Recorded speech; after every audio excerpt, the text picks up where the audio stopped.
वस्तु को मूल्यवान बनाने की प्रक्रिया का नाम संस्कार है। अब मैं चंडोस में अगर तुम्हारे घर जाऊं, गलियों में 2 किलो मिट्टी लेके, मिट्टी ले लो, मिट्टी ले लो, मिट्टी ले लोगे? अरे लोगे? आप लोगों क्या करेंगे? मिट्टी बेच रहे हैं यार, जाओ जाओ, हम नहीं लेंगे। अरे 5 रुपए की ले, 1 रुपए की भी नहीं लेंगे। अब वही मिट्टी हमने कुम्हार को दे दी। अब कुम्हार ने उस मिट्टी को कूटा, छाना, पीसा, पानी मिलाया, गूथा और गूथ करके चाक पे धर के 3-4 घड़े बनाए। अब घड़े बना करके पका के जब वो सूख के तैयार हो गए, अब वही 2 किलो मिट्टी घड़े के रूप में मैं चंडोस में निकला मई के महीने में। मिट्टी के घड़े ले लो, घड़े सबने ले लिए। 400 रुपए की बिक गई मट्टी, जाके कट रही मट्टी। उस मट्टी को 400 रुपए में खरीद लिया तुम लोगों ने। क्यों खरीदा? क्योंकि उसका संस्कार कर दिया। ध्यान रखना, शिक्षा और संस्कार दोनों में अंतर है। आज डीएम, कलेक्टर, न्यायाधीश, नेता, इंजीनियर, वकील लोग शिक्षा लेकर के बन तो जाते हैं, पर संस्कार न होने के कारण काली कमाई भी खूब करते। एक सिपाही पकड़ा गया है, 300 करोड़ रुपया उसके घर पे मिले। बोलो पढ़ा लिखा था कि नहीं? अच्छा, कोई वकील तो आप में से नहीं बैठा है, बुरा मत मानना, वो होगा तो ईमानदार होगा। जरूर है, पर सच बताओ, न्यायपालिका अच्छी है क्या? आज भी बहुत से हमारे जो जज हैं वो बिना लिए दिए काम नहीं करते। फाइल भी वकील साहब जानते होंगे कि बिना नोट धरे आगे बढ़ती ही नहीं, तारीख पे तारीख, तारीख पे तारीख। अकेले बेचारे वकील साहब को क्यों पकड़ो? डॉक्टर को देखो, एक डॉक्टर अमित गुप्ता था, पीलीभीत में सर्जन था बहुत बड़ा, गुर्दे निकाल के बेच देता था। 400 गुर्दे बेच चुका था, पकड़ा गया, जेल की हवा खा रहा है। मुझे बताओ, लालू प्रसाद यादव पूरा चारा खा गए भैंस का। भाई साहब, ये लोग क्या क्या नहीं खा जाते, इनका बस चले तो पूरा देश ही खा जाए। अरे बोलो, खा जाए। तो हम निवेदन कर रहे थे कि ये पढ़े लिखे हैं कि नहीं? ये सब पढ़े लिखे हैं, लेकिन संस्कारी नहीं। अगर संस्कारी होते तो सुभाष चंद्र बोस होते, संस्कारी होते तो लाला लाजपत राय होते, संस्कारी होते तो लाल बहादुर शास्त्री होते, संस्कारी होते तो बुरा मत मानना। हमें नहीं पता कि आप किस पार्टी को मानते हो, लेकिन मैं दावे के साथ कहता हूं, सरदार भाई वल्लभ भाई पटेल होते और आज के मोदी होते। क्या होते बोलो? मोदी होते।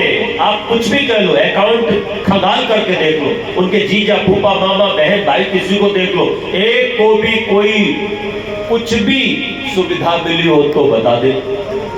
मैं तो जाता हूं ना गुजरात, मैं आपको बताना चाहता हूं कि भाई कुछ पवित्र आत्माएं होती जिनका अवतरण होता, भगवान अवतार नहीं लेता, पर संस्कार दिए जाते। माता पिता जब संस्कार देते हैं ना बच्चों को, तो वो निश्चित रूप से महान होते हैं, और वो अपनी जहां आत्मिक उन्नति करते हैं, वही राष्ट्र को भी वो नई दिशा देते हैं। बोलो, देते हैं कि नहीं? वो राष्ट्र को नई दिशा देते हैं। इसलिए मैं निवेदन करना चाहता हूं कि संस्कारों की पहले बात करो। पहला, बच्चे का निर्माण और संस्कार मां से शुरू हो जाए, और दूसरा पिता से। गुरु बाहर वाला तो शिक्षा देता है, संस्कार तो तुम दोगे। इसीलिए वेद का एक मंत्र आता है, अनुवृत्ति पिता पुत्रो मात्रा भवतु संपन्न। अनुव्रता पितु पुत्रो, पुत्र पिता का क्या हो? अनुवृत्ति हो। इसका मतलब जानते हो क्या होता है? वृत्त कहते हैं गोल गोल, यानी एक वृत्त उसी का अनुवृत्त, यानी उसी के जैसा हो। मतलब सीधे सीधे क्या कहा? आज्ञाकारी नहीं कहा, ये कहा कि पिता व्रती हो, और पुत्र उसके व्रतों को धारण करने वाला हो। पिता सदाचारी तो बेटा भी सदाचारी, पिता सत्यवादी तो बेटा भी सत्यवादी। निवेदन करना चाहता हूं कि पिता जितेंद्रिय तो बेटा भी जितेंद्र, ये होता है अनुवृत्ति होता, आज्ञाकारी नहीं। वेद ने ये लिखा कि पुत्र को आज्ञाकारी होना चाहिए। पिता शराब पीता है, बेटे से कहा बेटा जाए पौआ ले आ, तो लाना चाहिए, लाएगा नहीं लाएगा तो आपको आज्ञा नहीं मानी। अच्छा सच बताओ, पिता कौन होता है? ध्यान रखना, एक तो वो हमको पैदा करने वाला जनक, तो ये जनक है, पिता है ही कौन? पिता होता तो शराब कभी नहीं मंगा, पिता शराब नहीं मंगा सकता, जनक मंगा सकता। पैदा करके छोड़ दिया, मौज मस्ती करके, बेटा पैदा हो गया, बड़ा हो गया, शराब का पौआ ले आ, बीड़ी ले आ, जुआ का लिए, मतलब गलत काम के लिए क्या है, वो पिता नहीं होता। पिता वेद है, पिता भगवान, सत्य ही पिता है, संयम ही पिता है, अच्छाई ही हमारा पिता है। तो मेरा पिता अगर अच्छाई की प्रतिमूर्ति है तो मेरा वो पिता है, वरना वो पिता नहीं है, पिता के नाम पे कलंक है।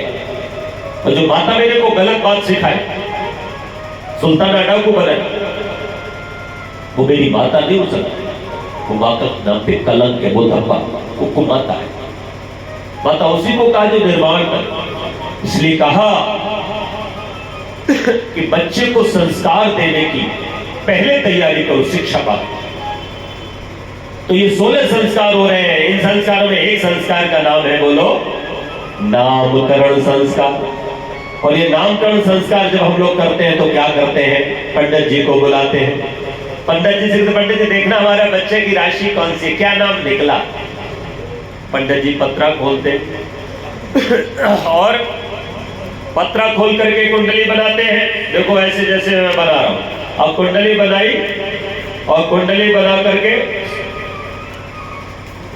तो चंद्रमा यहां आया, तो कल्पना करो ये मेघ राशि। अब मेघ राशि बनी तो फिर उन्होंने गणना की, चू चे चो ला ली लू ले लो आ, 12 राशियां हैं। 12 राशियों में 9 अक्षर इन्होंने बनाए। और कहां से पढ़े, कौन सा आविष्कार किया, यह मेरे को समझ में नहीं आया। चाहे उर्दू हो, चाहे अंग्रेजी हो, चाहे हिंदी हो, चाहे संस्कृत हो, सारी भाषाएं आ से शुरू होती है। अ आ इ ई उ ऊ ए ऐ, अलिफ बे पे ते टे से जीम चे हे, है ना, ये उर्दू है। इंटर किया मैंने उर्दू से कुरान पढ़ने के लिए। और आगे मैं आपको बताऊं, अंग्रेजी भाषा ABCD है ना, तो वो भी ए से ही शुरू है। लेकिन ये बदमाश का बच्चा कहां से ये कौन सा अल्फाबेट लेके आया कि पहला नाम रखा चू। मतलब 108 अक्षर है, उनमें पहला नाम है चू, दूसरा है चो, तीसरा है चे। चू चे चो ला ली लू ले लो आ, ये मेघ राशि के 9 अक्षर हुए। इसके 3 चरण होते हैं एक राशि। तो अगर किसी बच्चे का नाम पहले चरण में आया तो पंडित जी कहेंगे इसका नाम पड़ा है चू, चूरामन, चेतराम, चोखेलाल, तो उनका वही नाम हो गया। अच्छा आप मुझे बताओ, अगली राशि आती है और अगर उसमें चला गया तो पता चला कू, तो कू से क्या नाम रखोगे? पंडित जी बता, कूड़ामल, टे टेढ़ामल, का कटोरी, धनिया, झींगुर, ये सब नाम आपने सुने हो। अच्छा ये सब नाम आपने कभी महाभारत में सुने? आपने कभी त्रेता युग में सुने? किसी का ऐसा नाम सुना है? अगर ऐसा ही होता तो वशिष्ठ जी भी राशि निकालते और कहते तो इसका नाम पड़ा है तुला राशि से रू रे रोता, दूसरे चरण में पड़ा है नाम, इसलिए इसका नाम होगा तोता राम। तो आज राम का नाम क्या होता? तोता। क्या होता बोलो? तोता। राम होता? नहीं होता। ये राम क्यों है? क्योंकि ये बीमारी उस समय नहीं थी। फलित ज्योतिष मात्र 700 वर्षों से पहले ही आई है। उससे पहले केवल गणित ज्योतिष होती थी और पिता अपने बच्चे का खुद नाम धरता था। राजा ने यज्ञ कराया गुरु वशिष्ठ जी से, वो एक बर्तन, घंटा आदि बाजा लेकर के बैठते हैं लोग, और जब नाम धरते हैं तो उन्होंने कहा राजा जनक अपने पुत्र का नाम धरो। तो राजा जनक सोचने लगे क्या नाम धरो, चक्रवर्ती सम्राट है। तो उन्होंने कहा कि मेरा बेटा ऐसा हो जिसका राज्य पूरे विश्व के आंगन में, जो पूरी धरती पर हमारी प्रजा है उसके हृदय में रमने लग जाए, अर्थात सबके दिल में उसका वास हो, सबके मन में उसका वास हो, सबकी आत्माओं की वो आत्मा बने। तो फिर नाम धरा राम। क्या रहा? राम। तो इस तरह दशरथ जी ने बोला मेरे बेटे का नाम राम, और घंटा बजाया गया, ताली बजाई गई। जय हो, बोलो श्री रामचंद्र की, बोलो श्री रामचंद्र की, बोलो श्री रामचंद्र की।